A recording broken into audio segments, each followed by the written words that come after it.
Yep, I think we are live now.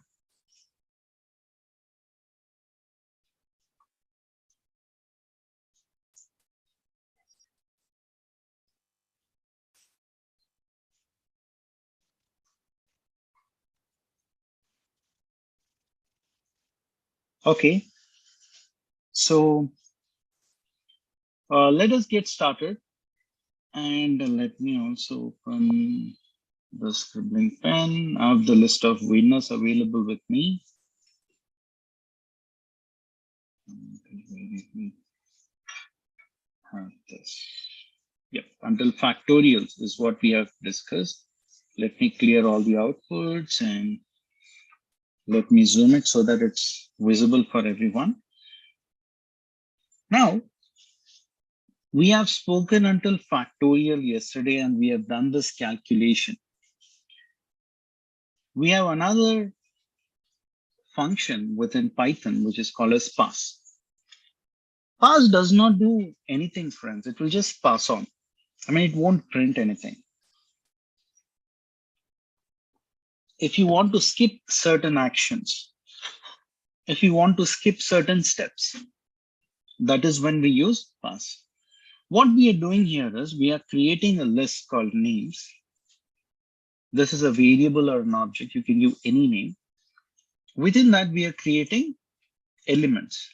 You can either put a string in double quotes or single quote or even triple quotes. Even triple quotes should be fine. Okay.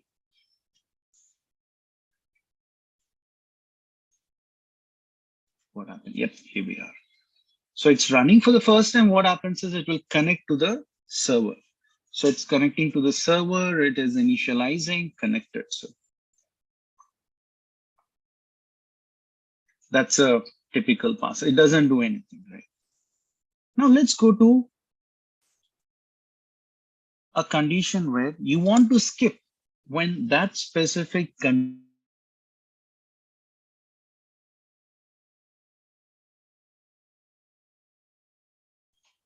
You have 4 names and you're writing a for loop for I in names. What does it do? It will go to I equal to 0, I equal to 1, I in names. So it will go to I equal to 2 and I equal to 3. And you're saying if length of I is equal to 3, then continue. So if I equal to 0, then you have 1, 2, 3, 4, 5. Is that equal to 3? Not really. So you'll print this. My name is Rishu. Then it will go back to this for loop. For I in names, so it will go to I equal to 1. If length of this 1 is equal to 3, that means what is the length of this? 1, 2, 3, 4, 5, 6. Length is 6. Is it equal to 3? Not really. So what are you saying? Print the name. Then for I in names of 2, I equal to 0, I equal to 1, I equal to 2, I equal to 3. It will traverse through all these in this variable. If length of I, which is now 2, I equal to 2, and the length of this would be 1, 2, and 3. Length would be 3. And is 3 equal to 3? Absolutely. This is a comparison operator. If they are the same, this length here would be 3 and it is equal to 3. So you want to continue.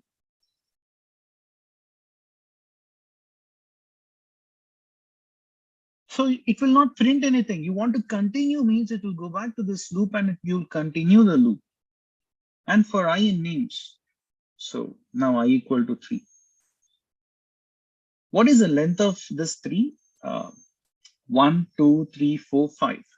Is 5 equal to 3? Not really. So it will go and print the name. So the only name that will get skipped is this name. Let me run it and show you the results on the screen. There we go. This length is not equal to 3. This is not equal to 3. Since this is equal to 3, it continues. So it, in some sense, skips.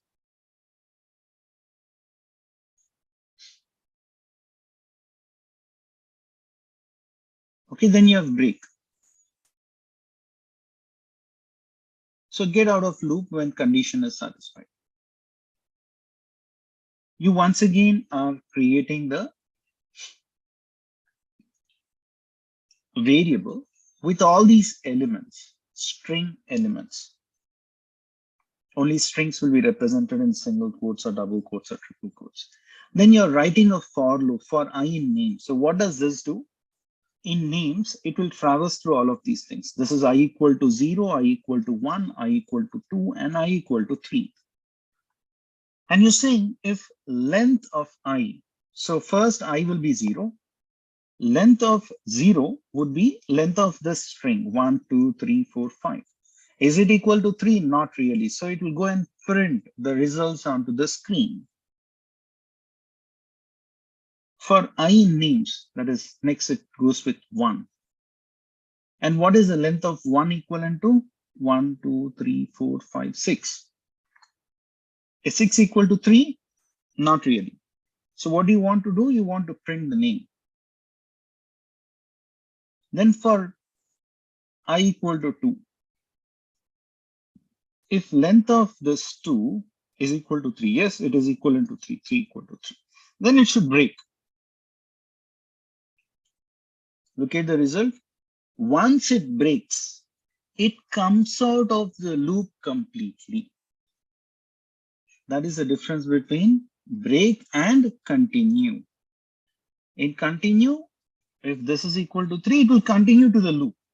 Break means you're asking that particular function to come out of the loop completely.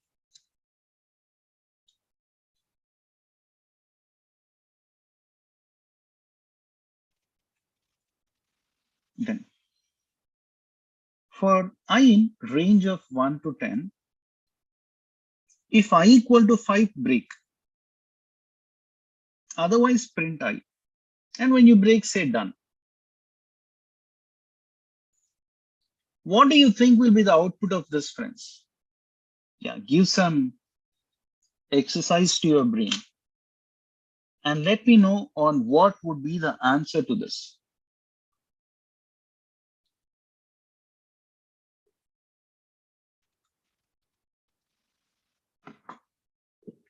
Come on.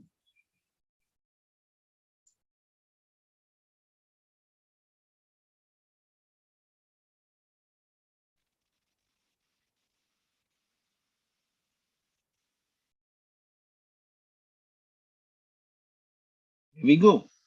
Like a lot of you all are getting it right. Let me tell you. Range of 1 to 10 would be 1, 2, 3, 4, 5, 6, 7, 8, and 9. The last number is ignored. We know that. For I in this range, so for I in index number this, 1, 2, 3, 4, these are all the index numbers. Index numbers start from 0. If I equal to 5, if you go with I equal to 1, is 1 equal to 5? Not really. So what do you want? You want to print. You don't want to break. You want to print the result. Then you go back to the for loop once again. For I in range of, next number would be 2. Is 2 equivalent to 5? Not really. So it won't break. It would print the result out. Then it will go back here. For I in range of, you go to 3. And is 3 equal to 5? Not really. So it doesn't break. It will print this value. Then it will go back to this for loop. For I in 4, is 4 equal to 5? Not really. So it doesn't break. It will print the value. Then it will go back here. For I in 5, is I equal to 5? Yes. Then it breaks. Break means it should come out of the loop. After it comes out of the loop, you have another print statement. So that would get printed onto the screen, onto the output console or the output cell. And here you have the answers. Next, for else loops. Okay. If you have all these numbers, 11, 33, 55, I'm not a great fan of writing the numbers in this way. I always believe that after comma, you need to have a space as a best practice. So let me put that. Walking the talk. Yeah. So you have the numbers. You have all these numbers which are assigning it to this object or variable. Okay. And then you're writing a for loop.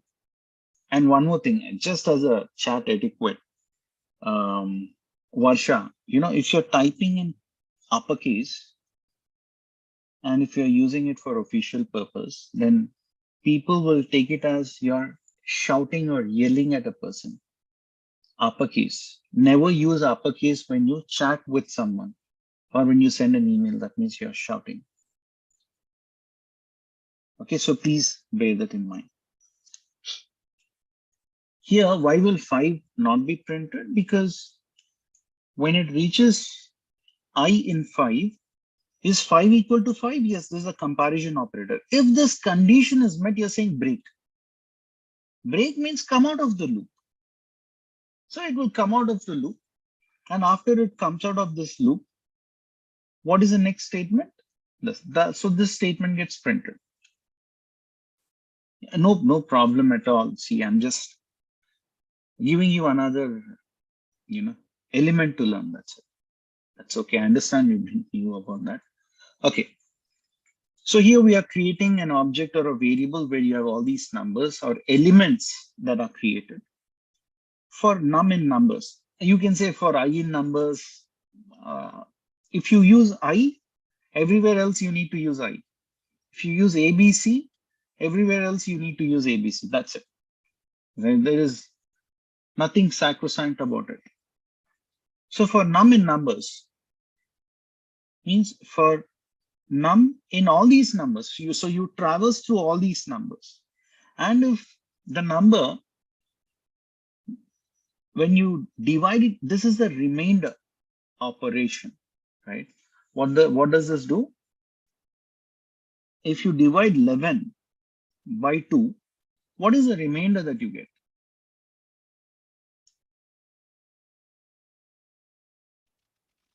Okay, the remainder here would be 1. So 2 5s are 10. It's like this. 2 5s 10. So remainder will be 1. Is the remainder equal to 0? Not really. Remainder is equal to 1. So what should it do then? If it is equal to 0, you print this and break.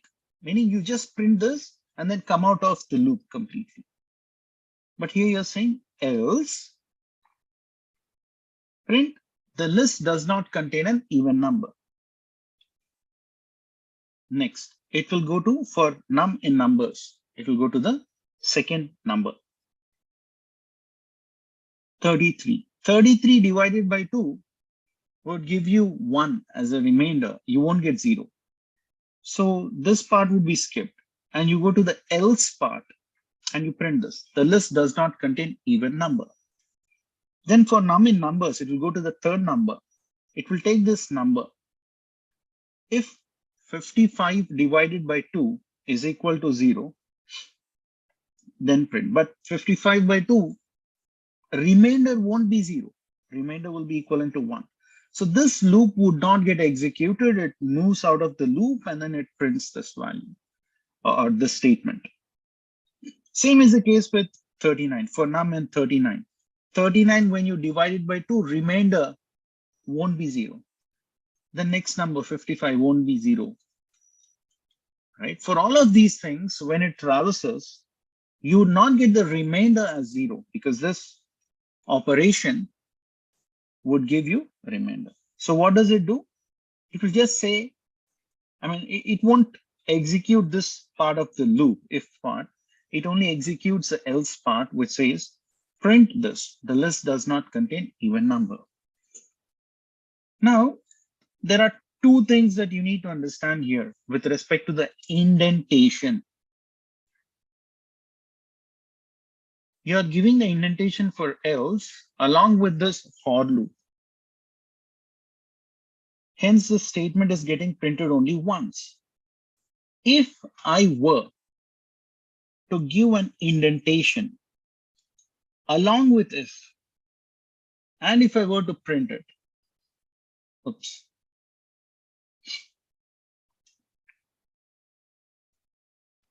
Okay, the indentation wasn't right, so I've given the sufficient spaces. If this else is part of this if loop, then each time you take a number, pass it through your if loop, and if the if statement is not satisfied, it would go and execute the else loop. Each time you take a number, pass it through your if loop. If the if loop condition is not met, that means 33 divided by 2 remainder is not 0, then it will go to the else loop and print this. This list does not contain even number. It will continue printing it as long as your list is exhausted. Okay. However, if you just make subtle changes, if you bring this else loop out of this if loop, okay, and then if you align it with the for loop, along with the for loop, then it would print only once.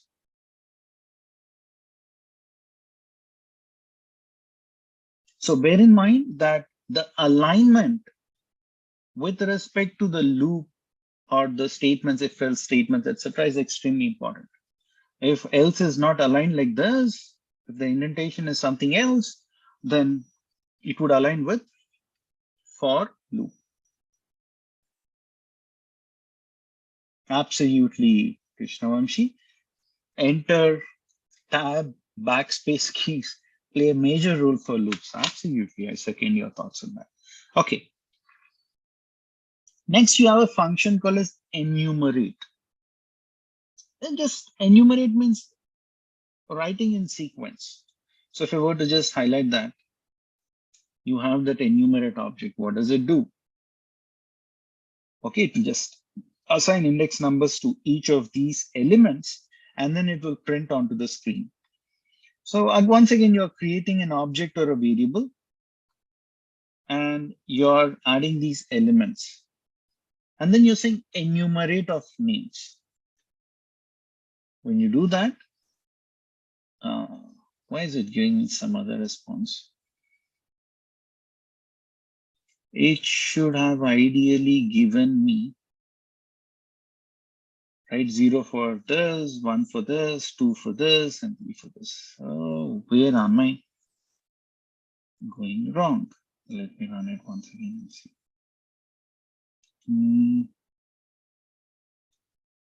It should, ideally. Okay, let me relook at it at a later point of time. Let me run the next line and then see what happens here. Let me run this. Okay, so let's understand this. Once again, you have the names. You have created a list with bunch of string values. Okay. So here, for I comma j in enumerate of names. Yeah, let me try that, Raghu. So here, when you say enumerate, what ideally it does is it will print out the index numbers and the index values. Okay, it will print out the index number and index values. So for I comma j in this, why I comma j? I would be your index number. So this is how it would be. 0 index number is Rishu, 1 is Ayush, 2 is Shubh, 3 is Ram. Okay, so when you run this, what happens is it will go to this ing. I is 0, the corresponding j value is ratio, and then it will print that the index is 0. 0 means this column has 0 or this column has 1. Each row will have index numbers in this way, and each column index number also, the first index number of the column starts from 0. 0, 1, 2, 3. Columns and rows would start with index value 0. And you're saying dot format of I, j.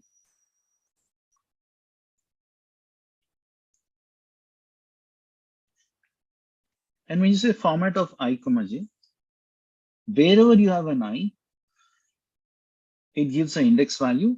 Wherever you have j, it takes the mean of the element, and then it prints the results. This is how the results are printed. So when it traverses the first row, it will take the index value from column 0, and it will take the value of this index from this, and then it will print out the results. So all those are printed here as results. Okay. One of our friend is saying, hey, why don't you type it in this way? Print list of these. That would give you the result. Yeah, there we go. Wonderful. Thank you for coming to my rescue. I actually thought of using that, but then I was wondering on why this part wasn't working. Anyways, thank you so much. So 0, ratio 1, Ayush, 2, Ram, and 3, Shubh. So that's how you get. So index numbers and the associated values are printed onto the screen. All right. Now let me quickly move on to the next set of code.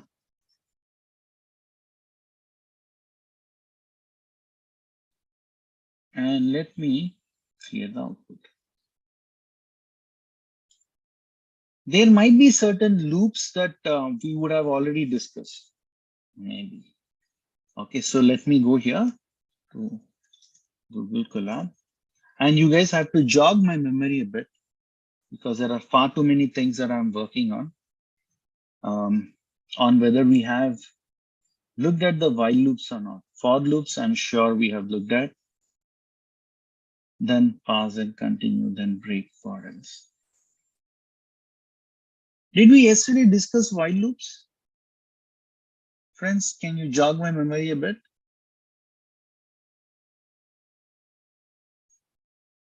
While you do that, I'm going to announce the names of the winners for yesterday's quiz. Please go to our LinkedIn page and let me show you that. All these results are also available, friends. And one more thing, sorry, I forgot to tell you guys. I'm not sure whether I've told you about this or not. On 17th and 18th of November, we have a job fair for a data engineers role in collaboration with Futurance. Already, I think 9 people got placed. And out of our participants do live projects. Once they complete the live projects, they would be given an opportunity to attend such special sessions. 1 month of Python SQL session was conducted exclusively for them, free of cost, just to ensure we help them clear. Out of 223 students who started off, 150 were left out. So let me go here. And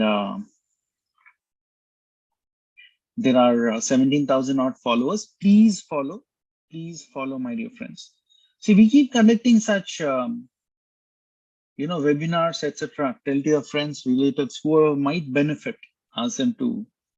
And then for yesterday's quiz, the winners are, it will be there here anyways. First, it is Deepak Butler one day. Congratulations on being the fastest finger first, along with getting the answers right. Second, it is Senthil Nathan S. Third,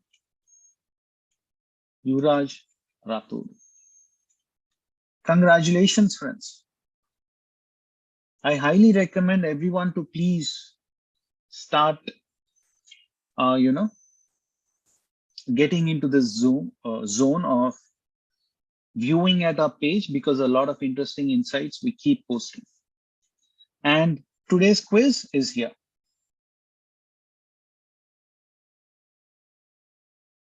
I want you all to win. There are a lot of smart people, you are responding it pretty fast, but then during the training, but you're not responding on, on the LinkedIn page. Please do that. You should be active, friends. We also give a certificate of,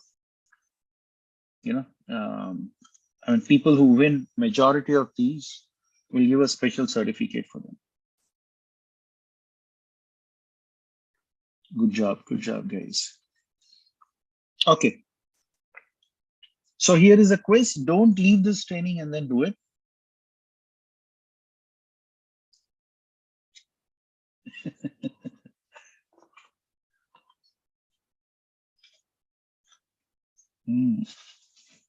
Yeah, and I mean, I'm pretty sure in this quiz, girls are going to win.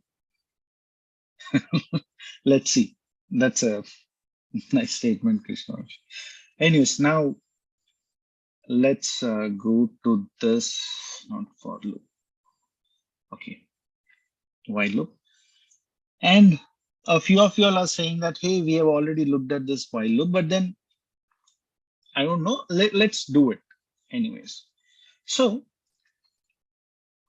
you're initiating this loop with I equal to 0. Let me zoom it. A few of our friends were saying, hey, zoom, because we are not able to see yet. Now you should be able to see that. Okay. And while I is less than 10, you're saying print number is I.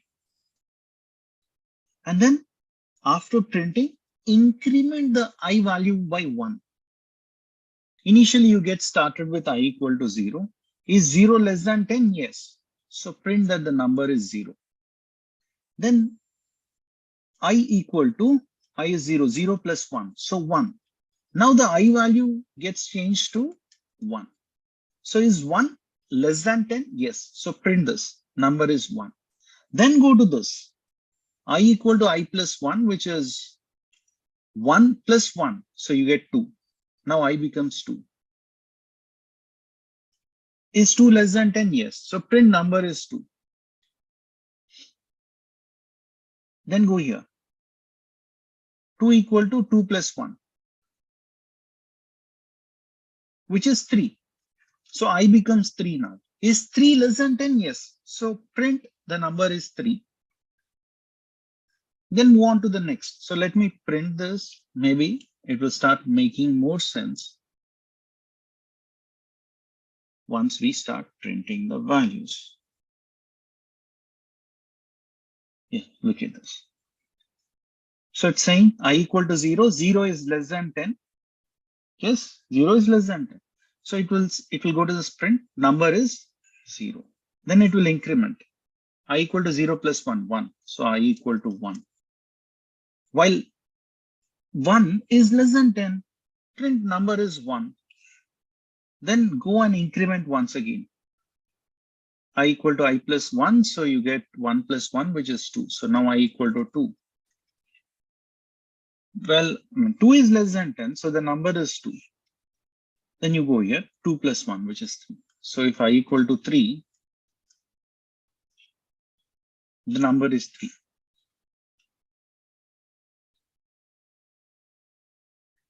Then you get 3 plus 1, which is equal to 4. So the number is 4. Then 4 plus 1, 5. I equal to 5. So again, 5 is less than 10, so the number is printed. So this continues, friends, until 9. Because after 9, number is 9, then I value will become 9 plus 1, which is 10. And 10 is not less than 10. 10 is equal to 10. 10 is not less than 10. So now it comes out of the while loop. Pretty simple. Yeah. Now you're getting a good handle of the loops. People, when they look at the program, when they look at the code, they're like, oh my God, there are loops, if loop, else loop, while loop, for loop. I'm confused. Don't be confused. It's all about practice. Practice and you'll remember. Okay. Next. We are here initializing I value with 0 and we are saying while I is less than 10, pass. What should this print? Nothing. There will be certain conditions which you don't want to execute maybe. But you're creating some kind of pseudo code. What is pseudo code? Dummy code. Just for explanation. Or maybe you're getting some error in the next set of code. So you just want to skip this part so that each time results are not printed onto the screen. But instead, these results you want to print onto the screen and you want to check whether the errors are fixed or not by frequently tweaking this code. Yeah, you want to do all those things. For that purpose, you will have these kind of functions available. Next. You are initializing I equal to 0. While I is less than 10, I equal to I plus 1. Yeah, 0 is less than 10, so I equal to 0 plus 1, which becomes 1. And then you're continuing that loop. If I is equal to 5, is I equal to 5? No, it's 1. Then you print. The number is this. So this while loop continues. Look at the indentation. It will continue. So the number will be 0. Let me run it. And it will be easier for you. Okay. The number is 1. Okay, because you are incrementing for I equal to I plus 1. So you're saying initializing it with 0, while 0 is less than 10 years, I equal to I plus 1. So 0 plus 1 would be 1. And if I equal to 5, then continue this loop. Otherwise, print it. So when you're printing, I value is 1 already in this. So the number is 1 gets printed. Next. Now I is equal to 1. Is 1 less than 10? Yes. Then go to the next step. I equal to I plus 1. 1 plus 1. So next I value will become 2. If 2 is equal to 5, is 2 equal to 5? No. If 2 equal to 5, then you continue the loop. Okay, then you would want to continue the loop. Otherwise, print the number is 2.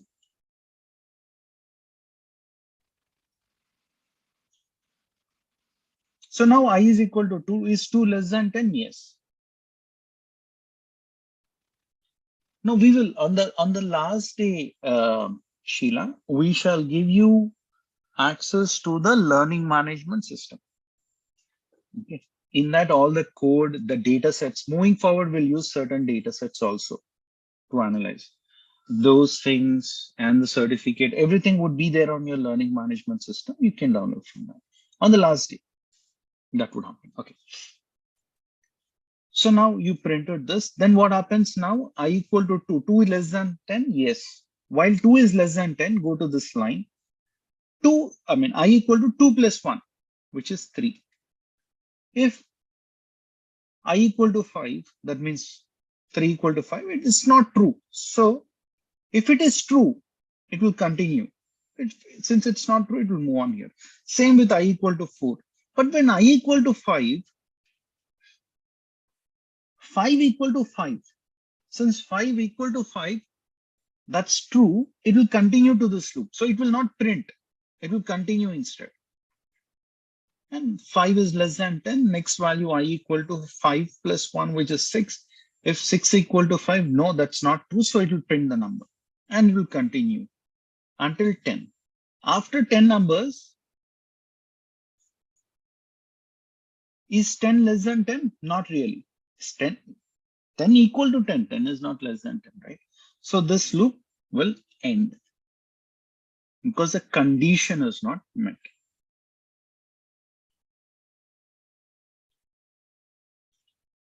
And you have I equal to 0. You are initializing like that. It's not possible, right, Aditya? 10 less than 10 is not possible. So hence it's coming out of the loop. Okay, if your question is why is it printing this?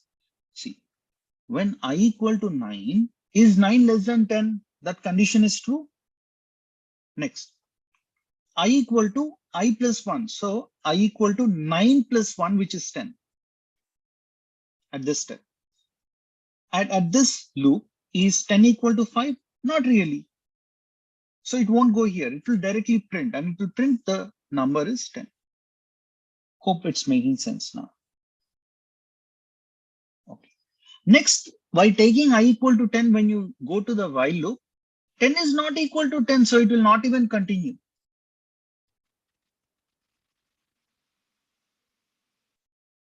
There shouldn't be a problem, Krishna. Don't you worry. Okay, now we are at this step. Break. We discussed about continue. Now we are discussing what break. If I equal to 0, you are initializing in that way.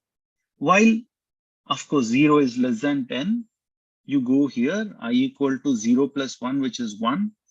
That is not true. So print it.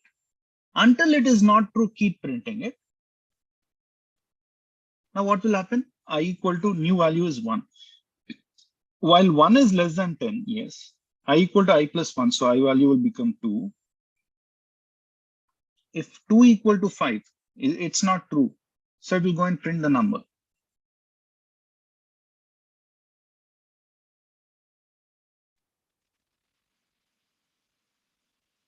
Yeah, after printing, it won't. It takes the I value and then proceeds further with that here. Then next I equal to 2, it will continue. 2 is less than 10, 2 equal to 2 plus, I equal to 2 plus 1, which is 3. 3 is not equal to 5, so print the number. It will continue in that way. But when I equal to 5, at some stage I will be equivalent to 5. It is starting with 0 because I equal to 0. You are initializing in that way, hence it is starting with 0. Okay. So if I were to run it, there we go. So the break statement will completely come out of the loop, while continue is going to continue further. Okay. So friend, you have a question, previous question, now it starts with 0. We have initialized with 0 throughout. You can go through it once again. Anyways, it is getting recorded and it will be there. If you still have any doubts, yeah, sure, you can reach out to us. All right, now you are initializing it as I equal to 0. While I is less than 10, print number is something, and then you're incrementing it, I equal to I plus 1.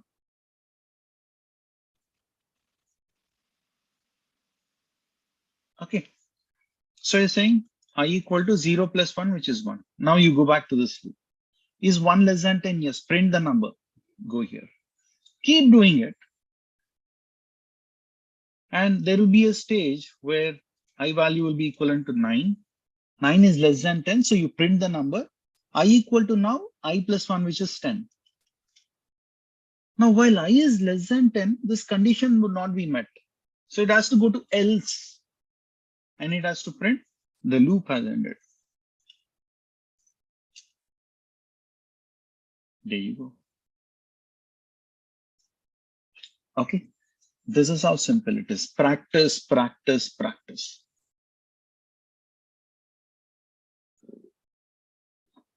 Practice makes you perfect. There were days when I used to get jittery about and catch cold feet the moment I look at programming, right? But now I understood that this is how you need to learn after these many years. Yeah. Okay. Here, what we are doing is we are looking at nested loops. That means loops within loops are called as nested loops.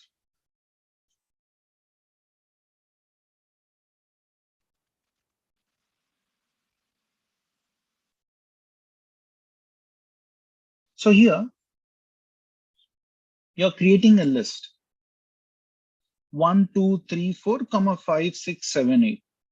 These are like two different lists that you're creating. You're saying print the list and you want a new line character. Means this should be printed in one line and this should be printed in the next line. This is new line character. Then for I in list of 1, in this list 1, and for j in I, means this will be I equal to 0, this will be I equal to 1 index numbers, and within that, this is j equal to 0, j equal to 1, j equal to 2, and j equal to 3. Within this, j equal to 1, 0, j equal to 1, j equal to 2, j equal to 3. So what are you saying? Print square of j. Take each value, square it. That is nothing but j into j. Whatever you put in those flower brackets, that will take this operation. So the square of, sorry, my bad. It will not take that operation, my bad. So what it will do is it will print this. Whatever is there here will get exactly printed. This j is this j value, my bad. Okay, it will say square of 1 is 1 into 2, which is 1. Square of 2 is 2 into 2, which is 4. Square of 3 is 3. It should not be 3 into 2. This is not into 2. Let me print it. I think there is something wrong with this. Okay, so let me write this. And then, yeah, now it's giving me the right results. Okay. Slightly reduce the size. Yeah, there we go. So what's happening first? We are not there yet. Once again, minimize it further. Yeah. So what we are doing is we are creating list 1 and you're saying print it in new line character. Okay. So it's okay. It's not printing one below another, but then this is as good as printing in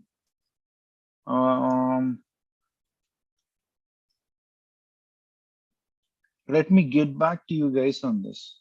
Sometimes what happens is it works properly on Jupyter or Spider, and here on Google Colab it behaves slightly differently. That's fine. I'll get back to you guys on that.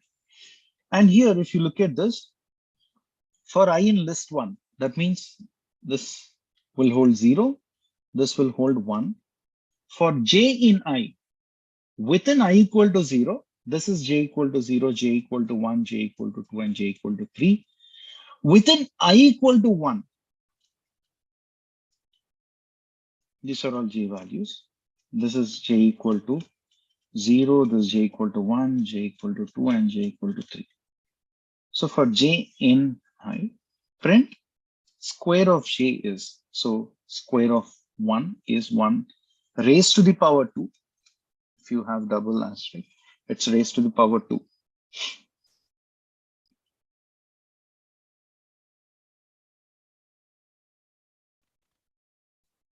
Okay, and it says square of 1 is 1.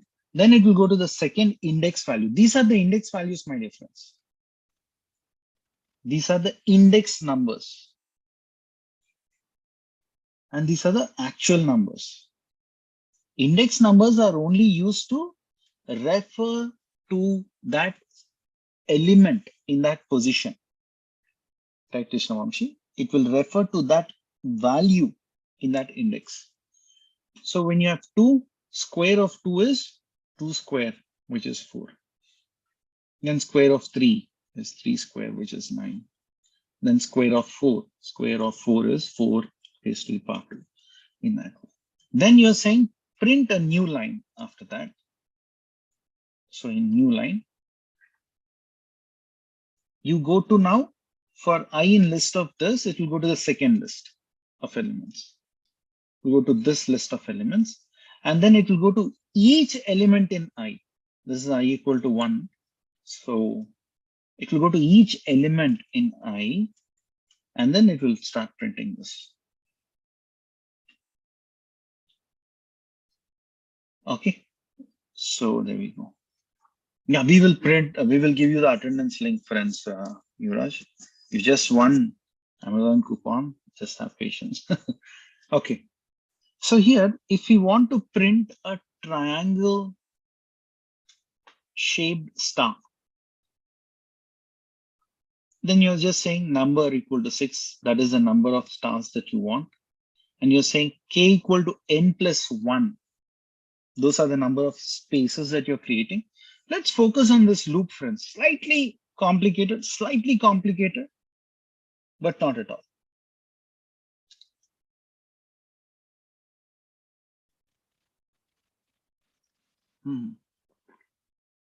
Yeah, don't get into fight mode, please. Yeah.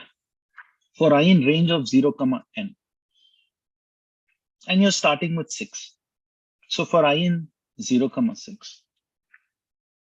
Then you're writing a nested loop for j in range of 0, k value, which will be what? If n is 6, it will be 6 plus 1, 7, right? So you're saying print space.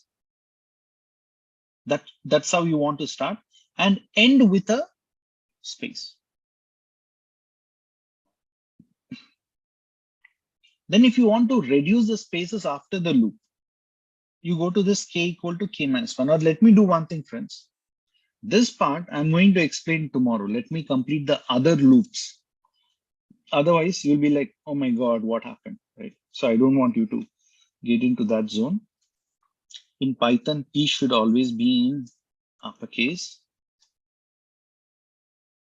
Okay. So let's get to this. This is a simple thing, friends, define function. So if you want to print something multiple times, you write it multiple times, basically. If you want to print something multiple times, you write it multiple times. But that's not the right way of printing, obviously, right? So that's the reason why we need the results. Can we show the quiz result? Yeah, Deepak, you can. Absolutely, you can. So there are 2 types of functions. I think we already discussed about this. One is inbuilt functions.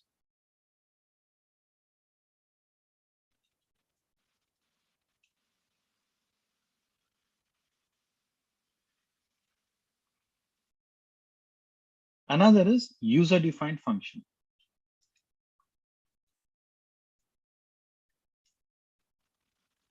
You have inbuilt function and user-defined function.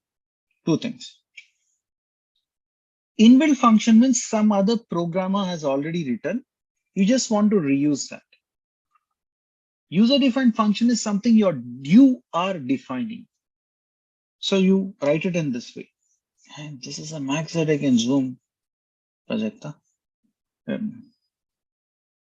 It should be very clear, okay? Okay, define. This is how you need to start your user-defined function. Define, def. Then space.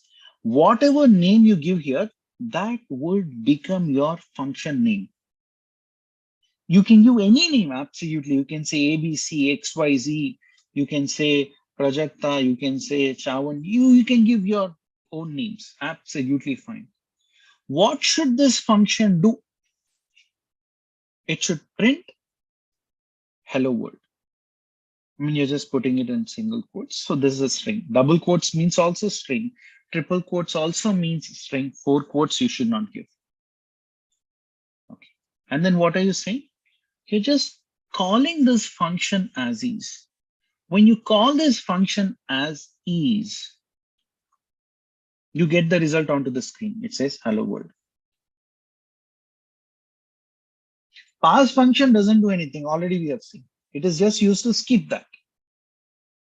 I mean, since that is there, we are. Yeah, since that is there, we are just explaining this. Yeah, now you're defining a function wherein you're saying hello is the name of the function. This is the name of the function. You can give any name. Once again, I repeat. Function name can be anything. This define should be def only. Space, you give your name. And you're saying, I want name, age, and salary, colon. So what do you want to print? Hi, and you want the name to go here. Next, you want to print your age, and the age value should go here. And then you want to print your salary, and the salary information should go into this. And when you say hello, name, age, salary, it says hi, your name, your age, and this 25, your salary, and this. So you're calling this function here, and you're printing out the results. It says, hi, Nikhil, your age is 25, your salary is $50,000 or rupees, whatever. Okay. Next, you are defining another simple function wherein you're saying add a comma b, and this a comma b, what do you want to return as a result? You're not printing the results onto the screen. You're returning a value. What value do you want to return? A plus b. So when I use add, and when I give this argument a and this argument b, my best practice is to always after comma have a space. That's my best practice. Anyways, whatever comes after define is indentation. So only this part is your user defined function. If you come out of indentation, that means this loop ends. This user defined function ends. Okay, that's a standard best practice. Whatever functions you write, segregated with indentation, or the next line should have indentation. Whatever loops you write should have indentation. That's the best practice. It's like having the common way of writing the code. That's the only purpose. Okay. So when you say add 2, 3, it will add these two values. So if I were to run it, 2 plus 3 is 5.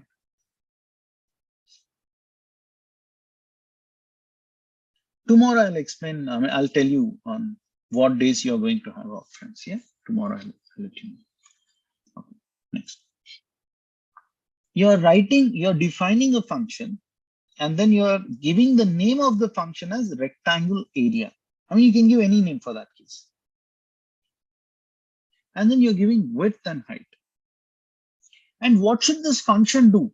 You're saying it has to return width multiplied by height.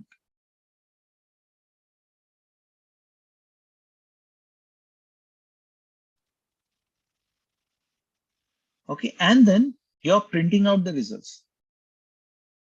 Krishnavamshi, no fighting, just focus on the training, please. So we are printing out the results. I'll just remove the space. And we are saying width equal to 1 and height equal to 2. So what would it do now? It will take width equal to 1, height equal to 2. It will multiply width and height and then return that result. Let me run it. And you have the answer 2.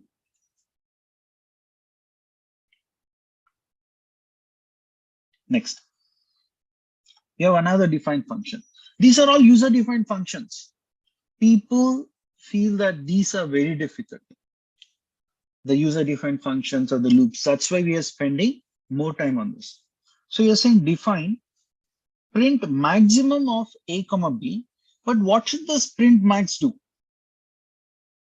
If a is greater than b, it should say a is maximum value. Obviously, if you have 5 comma 3, 5 is maximum value. If both are the same, it should say a is equal to b. That's fine. Else, you need to print b. So if you have 5 and 6 here, it would print b is maximum. So now let's try out. If I print max, if I use this a comma b, which is 3 comma 4, what do you think will be the result, friends?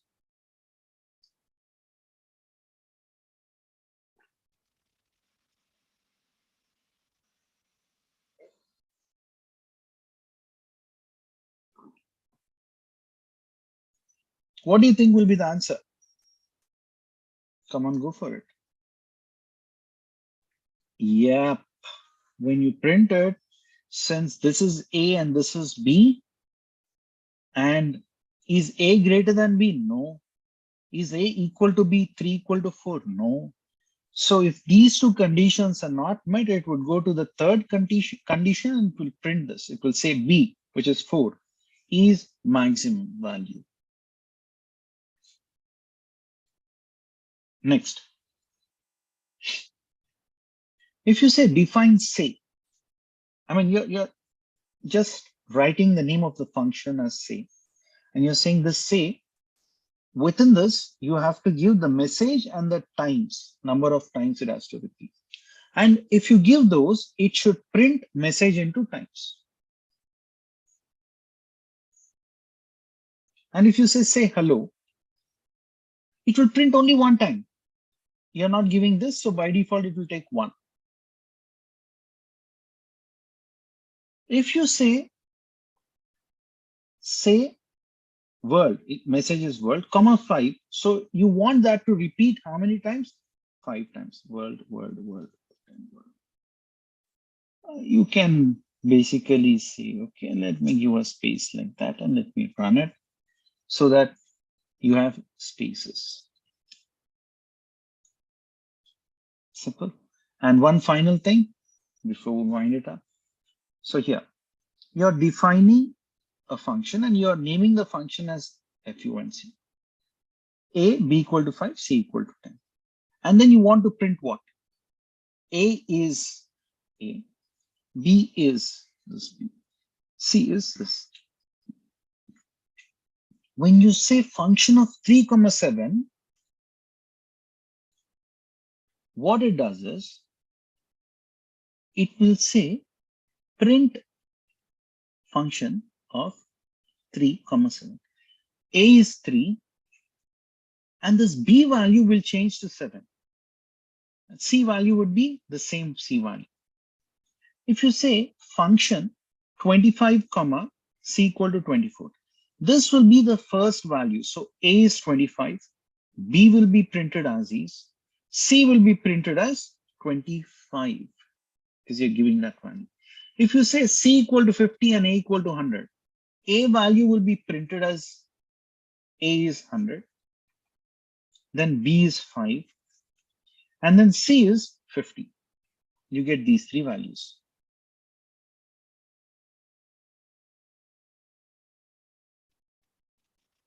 Okay, this is how you print. Not really sure, Krishnavamshi, but this is one way, just giving a space and then that will give spaces here. So I'll stop here, friends. I think we exceeded by just a minute. That's okay. Thank you so much. We'll connect tomorrow at same time at 5 p.m. IST and take this discussion forward. I hope you're enjoying the session. Please notify your friends and relators and known associates who might get benefited from this. Thank you so much. Bye until then. And we'll be posting the attendance link and all the details on the chat window.